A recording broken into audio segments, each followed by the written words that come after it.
Hello everyone, welcome back to my channel. I'm Andrea and it's nice to have you guys here. Today's just going to be a completely different style of video than I normally put up on Tuesday, but today something pretty special has happened, and I had the idea to do a video on this topic for today anyway, but it was going to be a much more formal kind of sit-down video. But I don't know, filming it now today here at my makeshift desk just kind of seems to make more sense. So pardon any mess in the background and my severe lack of hair and makeup. We're just gonna go with it. Because if I try to film this on another day, it's not gonna mean as much or be as special. So for those who've been watching this channel for a while, especially those who've been watching it since the beginning, you'll know that I'm a PhD student, that I'm in my 4th year, and that I have been working for most of this past year on preparing for my comprehensive exam, or my comp exam as we call it, which, for those who are unfamiliar, is basically I have compiled a list of 60 sources. It's slightly less than 60 because we did cut some, but I've read officially 59 of them. So some of what I read got cut off. So this is my bibliography with my rationale. It's 3 full pages and 2 half pages, so it's roughly 4 pages. And today, just a few moments ago, I crossed off the last book on the list, which was this book right here, representing Diana, Princess of Wales, Cultural Memory and Fairy Tales Revisited. It's been recorded in my comp exam journal, so my notes for the book, and it's been recorded in my bullet journal in my comp exam tracker. So my tracker is now completely filled in. When I first created this tracker back in July of 2016, part of me wondered, I knew I would do it, because I had to, but it just felt impossible. But as one of the motivational quotes that I have in my bullet journal and elsewhere around my apartment says, it always seems impossible until it is done. And today, it's done. 59 books, journal articles, and individual book chapters have all been read, recorded in my comps journal, and listed on my tracker, and I'm done. I'm done all of this. It's all been read and crossed off and checked off, and it's done. And I almost don't know what to do with myself or what to think, because the comp exam and this whole process, everything that you do at this stage, there is nothing that you have done before that's like it. You can't compare reading for a comp exam to reading for a seminar course. You can't compare writing your prospectus to writing any other proposal, because you only really do one PhD dissertation, and so that proposal, the prospectus, is going to be different from any other proposal you've ever written. So I've read a bunch of books. Some of the books that were on my list I'd already read. I've had massive reading lists before, but never one this big, and never for anything quite as crucial or critical as the comp exam. There goes my air conditioning, because it's getting hot here in the desert. I think it got up to 90 degrees today, which is 30 degrees Celsius for those who are wondering. Even though I've done similar things, I've never done anything quite like reading and preparing for a comp exam. The comp exam is unlike any other exam I've ever taken. I have done what was called a comp exam for my first master's degree, but it was completely different from what this will be like. So the preparation process and the actual exam itself will be very different. So I've never done anything like what I will be doing on Tuesday, the 21st at 12 p.m. is when it starts. So the day that you are watching this is when I will be doing my comp exam. So I hopefully will have been able to get this uploaded before leaving my apartment in the morning. I hope, as long as I haven't like massively overslept.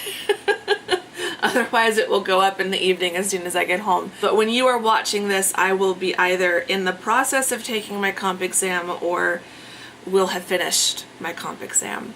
So if you are watching this shortly after it's been put up, cross your fingers for me, say a prayer, whatever you do, whatever you believe in.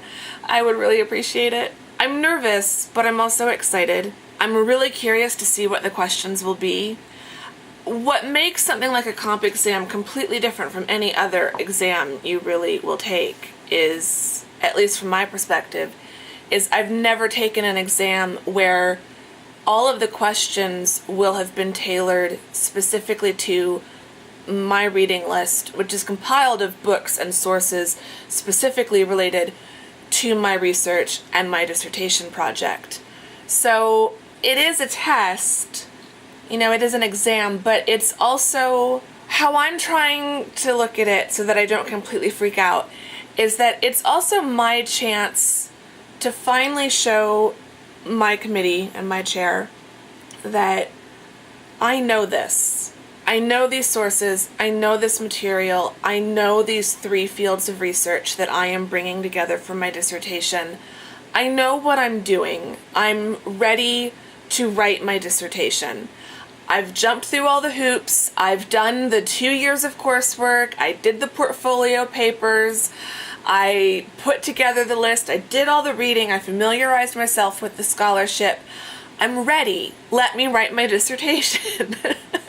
Because even though I still have the prospectus isn't, it's kind of part of the exam procedure and process, but it's not. There is a defense, but it's, from what I've been told, it's more of a conversation, and it's more just a chance for me and my committee to sit down and go through my prospectus and them to ask me questions and all that stuff. The comp exam is what is really me demonstrating and proving to them that I do know this material and I am ready to enter this last stage. So even though the colloquy, which is what we call our prospectus defense, is what determines me reaching candidacy and becoming a PhD candidate and being declared what we call ABD, all but dissertation, that's connected to the colloquy.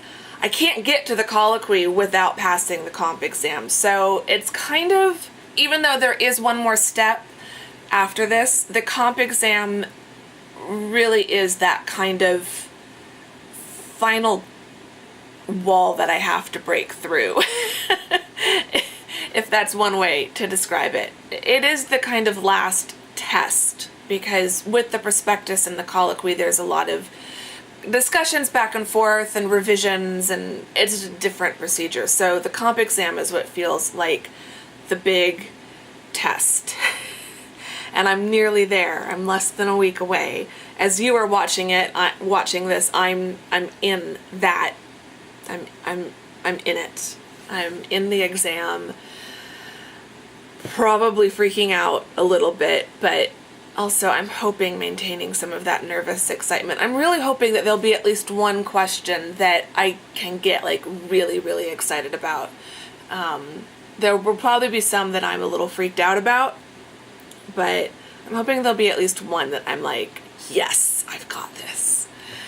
I will definitely fill you guys in on how it goes. Make sure you are watching the weekly vlog that will go up the following week after you're watching this, because there will be a weekly vlog that goes up tomorrow as you are watching this, but that will be all of the prep, and it'll be the weekly vlog after that, which should be weekly vlog number 6. That will be me in the actual, not in the exam. I'm not going to vlog in the exam, but immediately before and after, I will definitely vlog. Yeah, this video is kind of just a ramble, but it just, I'd started doing this in weekly vlog number 5, which is what I'm currently vlogging and filming as I'm filming this video. And it's just, I had too many thoughts and I didn't want to have to edit them down within the context of a weekly vlog. But this is a big moment. And that might sound silly to some of you, although I think to those who've been watching me for a while and know me, you'll know what I mean. This is a huge moment and a huge accomplishment. These aren't easy novels that I've been reading. These are very thick, dense texts. They're fun in a way, but it's not like reading a novel. It's really hard to describe what it's like to read that many academic sources. Even though it is in your field and it is related to your research, it's just a lot. And as I'm sitting here, I've got several of them spread out in front of me. I've got 1, 2, 3, 4, 5, 6, 7, 8, 9, 10, 11, 12, 13, 14, 15, 16, 17, 18, 19, 20, 21, 22, 23, 24, 25, 26, 27, 28, 29, 30, 31, 32, 33 books in front of me, which sounds about right, because then I think I had about 8 on my Kindle. And then I've got this little portfolio folder is full of the printed articles and PDFs, and then there's some other articles and PDFs that are also on my iPad. And some of them were really difficult. There were a few where there was math, and I'm like, why is there math in my fashion sources? It doesn't make sense. And then some were interesting because they were just a completely different way of approaching my subject than I'd previously thought. And then some were super easy because, like, Lavers, A Concise History of Costume, it's just fashion history. I've read all of this already in some form or another between all of my years as a costume designer. So some books were easier than others. Some were definitely very, very difficult and very time consuming.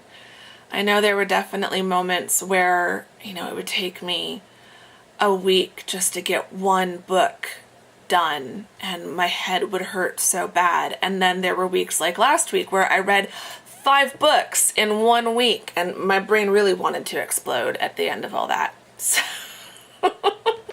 So yeah, this has just been a ramble, but there's really no main point to this other than it really does seem impossible until it is done. And if you are going through something similar to preparing for a comp exam, and I know some of you that watch me are grad students as well, or you're in the process of applying to grad school, or you're going through something at work, whatever big monumental task it is, it will get done.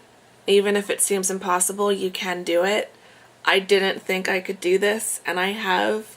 I don't say this very often, but I'm really proud of myself right now. And I don't know why I'm getting emotional. But I really am very proud of myself, which is not something I'm used to feeling. When I started this process, just of the comp exam reading, back in July when I made the little tracker in my bullet journal, it really did seem so daunting and like such an impossible task. How on earth am I going to read all of these sources in enough time that I would still be able to get through the rest of this process and get to ABD and be able to graduate on time? I knew that I could read it, but in the amount of time that I was kind of going to be giving myself, that's what felt impossible. Getting everything read in time felt so impossible. And there were definitely days and weeks that I thought, I'm not going to get through this. I haven't read anything in 2 weeks or in 3 weeks, or it's been a month since I picked up a book. I'm so behind. But I still did it. And the comp exam is scheduled, and I know I have a pretty good idea of, my prospectus has started, so that process is moving forward. Like, all of a sudden, ABD doesn't feel like this impossible status way off in the distance. Like, it's close. I can see it. I can almost feel it and smell it and taste it, and yeah. So, whatever you're going through, no matter how impossible it seems, just keep doing it. Keep on going, one foot in front of the other. You will get there. You will succeed at the impossible task before you. And hopefully you will be as proud of yourself as I am of myself today. Yeah. Still have a lot of work to do. Still have a lot of prep and revising to do, but this is this is a big moment. This is a big day. So I'm enjoying it. And that's why I wanted to sit down and just turn the camera on and film this right now, because if I tried filming these thoughts in a few days, it's not going to be the same. So y'all are getting the unedited stream. Well, I'm going to edit this, but you're still getting the in the moment reaction to finishing my comps list, because I literally finished all of this like 2 minutes before I turned on the camera. So I'm still in that moment of holy crap, I actually did this. Anyway, if you've made it through this whole video, a high five. Leave me high five in the comments, or leave me a heart or some kind of high five emoji, whatever you want to do. And thank you for your time and for watching, and give the video a thumbs up if you liked it. Leave me a comment and say hi and wish me luck and cross your fingers and all that stuff. Subscribe if you're not subscribed. My videos are usually a bit more, well, I shouldn't say they're more coherent, because let's be honest, they're usually not more coherent. But subscribe if you want to see more of my incoherence, and I will see you guys very soon in the next video. Thank you very much for watching. Bye-bye.